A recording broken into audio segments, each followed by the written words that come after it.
saya nikmati daging unta. Kemudian saya bilang sama mahasiswanya, pokoknya pesen yang enak-enak, saya yang bayar. Kaya. Begitu rampung gitu saya mau bayar, kata mahasiswanya, enggak usah Bib, hadiah dari kami.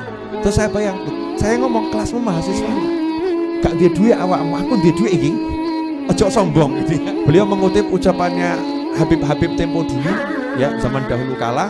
Di akhir zaman ini tidak ada yang lebih manfaat, dari 3 hal ini. Jadi ada 3 amalan yang paling bermanfaat untuk umat di akhir zaman. Yang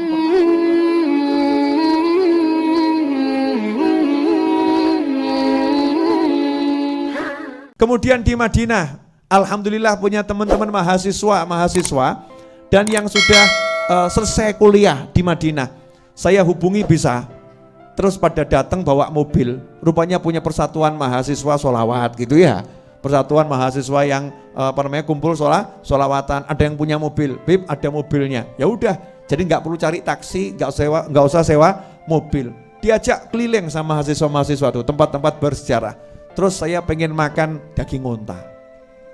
Katanya itu daging unta kalau yang masak pinter enak. Akhirnya makan daging unta, pakai nasi mandi, ya kapsah dan kawan-kawannya itu. Saya nikmati daging unta. Kemudian saya bilang sama mahasiswanya, pokoknya pesen yang enak-enak, saya yang bayar. Kaya. Begitu rampung gitu saya mau bayar, kata mahasiswanya, enggak usah Bib, hadiah dari kami. Terus saya bayang, saya ngomong kelasmu mahasiswa lu, gak dia duit awakmu, aku dia duit iki. Ojo sombong gitu ya.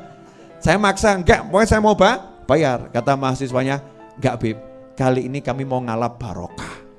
Karena ini kami mau ngalap barokah, mau cari berkah. Jazakumullah khairan teman-teman yang udah jamu saya di Madinah dan dimanapun berada. Yang pengen saya sampaikan, banyak dulur itu enak. Makanya pesan orang Jawa, mangan ora mangan, yang penting kumpul.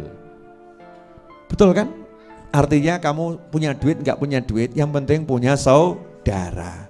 Nah ini penyakit corona ini mau membuat kalian jadi tidak bersaudara. Membuat kalian toleh kanan bingung, toleh kiri bingung, lihat depan bingung ya. Na'udzubillah min dzalik. Jangan mau dikalahkan oleh corona dan kawan-kawannya. Pokoknya kita hidup berbangsa, bernegara ya, dan saudara dalam seagama, harus saling menguatkan tali ikatan persaudaraan satu dengan yang lain. Hindari penyakit hati. Penyakit hati itu lebih cepat menular daripada corona. Ya, makanya kalau orang yang kumpul sama orang suka ghibah nanti jadi ahli ghibah. Orang yang kumpul sama orang suka iri nanti jadi iri. Orang suka kumpul sama orang sombong nanti jadi sombong. Karena manjalas janas. Siapa yang berteman nanti akan jadi sama. Duduk bareng nanti jadi sama, ketularan. Makanya kalau untuk urusan hati duduk pilih-pilih. Duduk sama teman-teman ngaji, insya Allah semakin sehat. Tapi kalau sama orang yang hidupnya cuman mencela, menghina orang lain, tinggalkan. Karena manusia itu banyak yang baik. Tinggalkan, jangan kemudian kamu hinakan. Jangan menghina, nggak boleh. Ya nyingkir saja. Karena kita nggak mau terlibat penyakit yang sama. Tapi jangan kamu rendahkan. Itu orang sombong. Itu orang jelek. Nggak boleh begitu. Berarti kamu juga lagi sakit. Tinggalkan karena kita pengen jadi orang yang baik. Dan kita doakan mudah-mudahan dia juga jadi lebih baik. Dan kita ngomong seperti itu bukan merasa lebih baik. Tapi karena kita merasa aku kotor, aku banyak penyakit, aku gak pengen nambah penyakit. Dia mungkin sakitnya cuma 1. Yang aku tahu dia sakitnya itu tok. Sementara aku penyakitku udah 20, gak mau aku tambah lagi. Dia lebih hebat dari aku lebih hina dan kotor dari dia. Jadi menyingkir bukan karena merendahkan orang lain, menyingkir tidak dengan menghinakan orang lain. Dan itulah banyak orang gagal. Ya, banyak orang gagal. Na'udzubillah min dzalik. Jelas semuanya? Jelas. Jam berapa ini Bu Seha? Alhamdulillah 5:30. Tambah dikit lagi boleh? Banyak juga boleh. Di antaranya saya bertemu dengan Habib Zain bin Ibrahim bin Smith. Semoga Allah panjangkan umurnya dalam kesehatan ketaatan. Habib Abdul Qadir bin Ahmad almarhum Jeddah rahimahullah mengatakan Habib Zain bin Smith merupakan Syafi'i hadhihi ummah. Jadi pangkatnya seperti Imam Syafi'i rahimahullah. Karena ilmunya luar biasa. Habib Zain bin Smith, semoga Allah panjangkan umurnya dan segala kenikmatan ketaatan, banyak ngasih saya nasihat.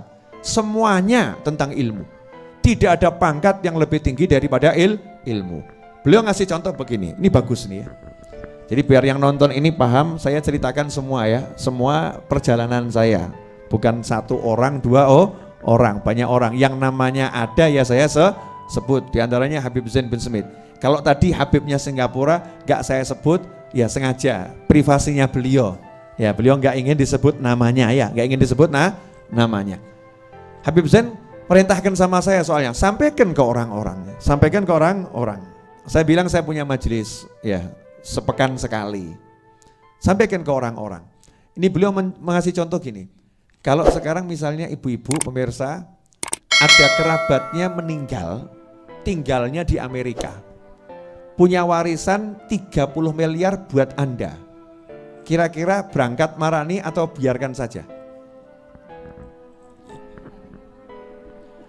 Ayo jujur. Punya kerabat tinggal di Amerika, kerabatnya meninggal, punya warisan 30 miliar untuk Anda. Tapi syaratnya Anda harus berangkat ke sana untuk mengambilnya. Berangkat atau gak paten? 30 miliar no. Berangkat atau gak paten? Berangkat, betul? Ya, duit loh nih. Rezeki dari Allah Ta'ala, hak halal. Itu halal. Betul ini. Bukan palsu, artinya betul-betul warisanmu. Pertanyaan saya, kira-kira berangkat atau enggak berangkat? Jujur mawon. Berangkat ya, mengambil hak. Tidak ada yang mencela, bahkan orang mengatakan selamat jalan, ya jangan lupa ya oleh-olehnya, nanti saya didumi, betul begitu kan ya? Sementara Nabi Muhammad SAW bersabda, al-ulama warathatul anbiya. Para ulama itu yang mewarisi Nabi. Nabi punya apa, itu dikasihkan ke ulama. Nabi punya apa dikasihkan ke ulama.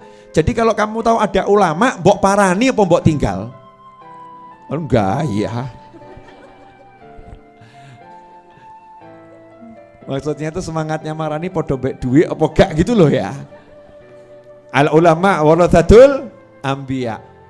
Makanya nih warisannya Nabi ini mahal, warisannya ilmu dan ulama. Karena ilmunya enggak ditulisan.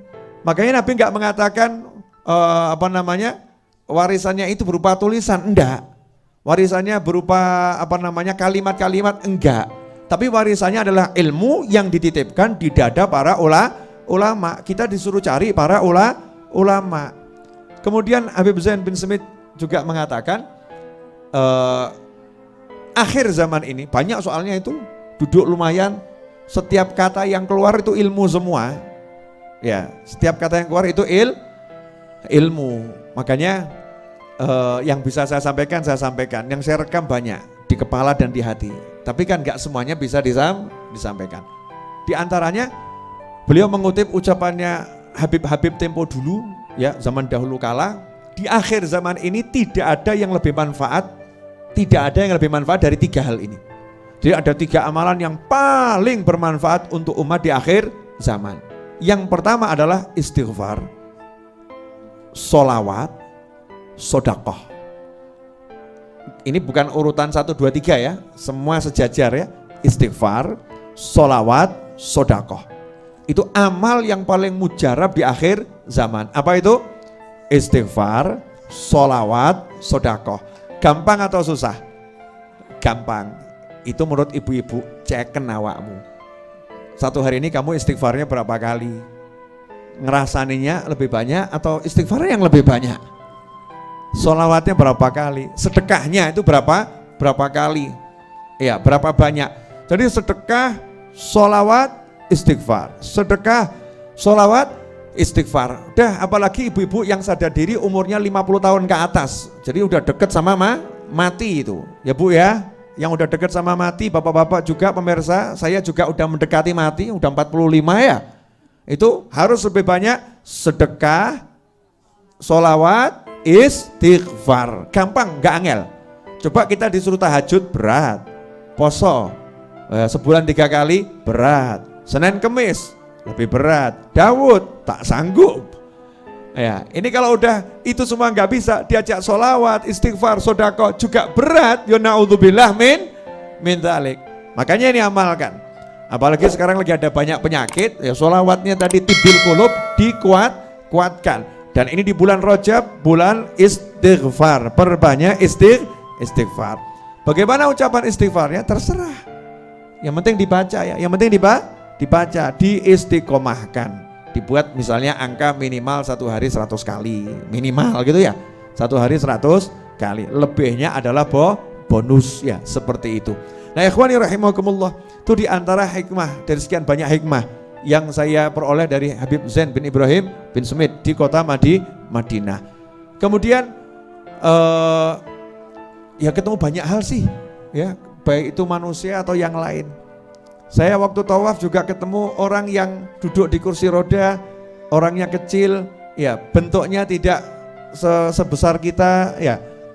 Kemudian dia juga kakinya mungkin sudah nggak bisa bergerak, pakai kursi rodanya kecil, orangnya juga kecil, jadi pakai remote itu ya, nggak ada yang nyurung, sendirian sama ngaji nyantai, ngaji tawaf gitu. Nah yang dikasih Allah Ta'ala ujian seperti itu aja nggak mumet kok ya, menikmati lah. Awakmu ki seger waras gede ngadeg melayu ya bengak-bengok kok bengak-bengok sambat gak ente-ente, Masya Allah. Naudzubillah min dzalik. Apa? Ini kok lihat saya nggak enak semua, kenapa nih? Ya ini yang saya dapat ya begitu ya. Ternyata setelah disimpulkan dapat satu kesimpulan dari semua perjalanan. Oh iya, saya waktu berangkat itu berangkatnya kan hari Minggu ya. Minggu harusnya terbang. Ternyata berkat doa ibu-ibu pesawat saya nggak jadi terbang. Pesawat saya rusak. Jadi sudah, padahal itu pesawat yang salah satu maskapai terbaik di dunia. Udah mau terbang ini, tiba-tiba mandek. Mohon maaf, ini ada kerusakan sistem. Kita akan belok dulu, terus berhenti. 2 jam memperbaiki, mohon maaf tidak bisa diperbaiki, kemudian parkir ya, coba turun dulu, tunggu, mohon maaf gak bisa diperbaiki, akhirnya dikirim ke hotel. Nah karena maskapainya maskapai besar, hotelnya juga bintang 5, nginep semalam di Jakarta di hotel bintang 5. Hebatnya itu ya, besok siangnya dijanjikan sama maskapainya mau terbang, ternyata dandaninya belum selesai. Selesainya baru maghrib, ba'dal isya baru berangkat. Subhanallah, lebih dari 1 kali 24 jam itu penerbangan ditunda. Itu seluruh jamaah umrah Indonesia yang ada bareng satu pesawat sama saya dari berbagai kelompok itu, saya ketemu orang-orang luar biasa. Gak ono sing sambat.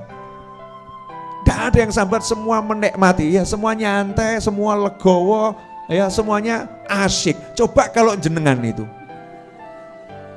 iki piye karepe iki? Sido mangkat apa ora? Ra cetoi. Gitu kan? Semua menikmati. Waktunya sarapan, waktunya tidur, makan siang, makan siang. Bahkan ngomong alhamdulillah kita umrohnya ini sekali tapi pahalanya 2 kali. Kenapa? Yang pertama udah mau berangkat gak jadi. Nah sekarang berangkat lagi, update status. Iya. Kalau kemarin bismillah, sekarang alhamdulillah. Terus bismillah lah lagi itu. Nah itu ikhwani rahimakumullah, legowo. Dikasih hadiah pesawatnya nggak terbang itu, hatinya mikirnya bagus semua. Ya mikirnya alhamdulillah kok belum mabur, Indonesia ini ya, belum mabur ya, kemudian diberhentikan. Coba kalau sudah terbang baru tahu rusak lah piye gitu ya. Itu Indonesia banget itu. Indonesia banget itu, muslim tenanan ya, muslim Indonesia. Selalu berpikir positif. Maka hidupmu kalau mikir enak-enak kan jadinya pena. Kalau mikirnya jelek-jelek walaupun enak jadinya enggak enak. Jelas? Apa? Udah gitu ya. Jadi itu perjalanan saya mengunjungi bukan cuma satu ulama, ada beberapa ulama yang saya kunjungi. Saya juga ketemu dengan Syekh Abdurrahim Al-Banjari, orang Banjar yang tinggal di Mekah, yang nulis banyak buku ya. Juga dapat hadiah salah satu tulisannya ya. Saya ketemu sama ulama. Saya juga ketemu di Madinah Al-Munawwarah dengan satu ulama dari Hadramut. Ketemunya ketika selesai dari sholat itu ya, tak lihat, ini Hadramut Tarim ini, wajah ulama, saya samperin gitu ya. Alhamdulillah juga ketemu ulama, menyenangkan. Jadi kalau hati kita tuh ditoto enak, jadinya enak-enak saja.